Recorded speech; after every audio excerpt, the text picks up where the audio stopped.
Everyone, today I'm doing a book share on Charlotte's Web, a children's novel that is written by E.B. White. Throughout the majority of this book, the animals that live in the barn, along with a spider named Charlotte, work out a plan in order to keep Wilbur, the pig, from being slaughtered for food. This book is definitely a fictional story about farm animals that can talk amongst one another, and it even includes a spider that can spell by using her web. However, even though that aspect of the story is fake, pig farming is very real. This book shines a very dark image on the lifestyle of pig farming because all of the animals are constantly worried about how to rescue Wilbur from his fate of eventually being killed and becoming food. Therefore, I wanted to research into the subject and see how prevalent pig farming truly is in our culture today, and try to find out how many little Wilburs are being really farmed for food. It turns out that the U.S. hog and pig industry accounts for 6% of total U.S. agricultural sales, according to the 2012 census highlights from the USDA Census of Agriculture. Starting with Duplin, North Carolina, which ranks in with producing $614 million in hog and pig sales, I would say that pig farmers create a lot of revenue with this practice.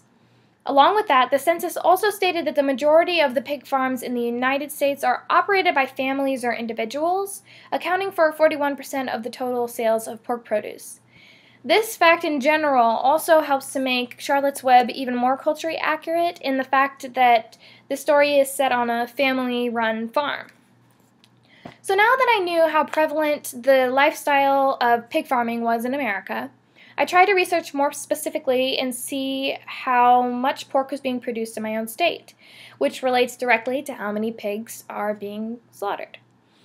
According to the article called Illinois Pork Industry Facts from ilpork.com, Illinois produced 1.9 billion pounds of pork, which is fourth in the United States behind Iowa, North Carolina, and Minnesota. Now, that's a lot of pork. This website actually can tell us how many pigs we have here in our home state, which overall there are 4.6 million pigs in the state of Illinois, and only 490,000 are used as breeding hogs to make more pigs, and the rest are raised as market hogs. On top of that, Clinton County is actually the highest ranking county for pork production because they have over 230,000 hogs that they produce. Now, the part that I want to mention about this story and relate to our own community is the fact of how the reader is forced to look at the farmer while reading through Charlotte's Web. The outlook on pig farming is that this children's novel provides is that pig farming is unjust, depressing, and almost murderous. With such a bad rap for farmers starting in the minds of children at such a young age, they might receive negative comments from these children as they grow up without the full facts of knowing how much these farmers are contributing to their communities. According to just the Illinois Pork Industry Facts, the pork industry actually contributes $1.8 billion to our state's economy and provides 10,533 jobs. On top of that, they also provide wonderful food for us to eat in so many different varieties. And I think that's a lot of positive things, even though a pig is dying in order for that production to happen. But my question to you guys is, how do you look at pig farming? According to the facts, this form of occupation really helps our economy and contributes to society in a numerous amount of ways.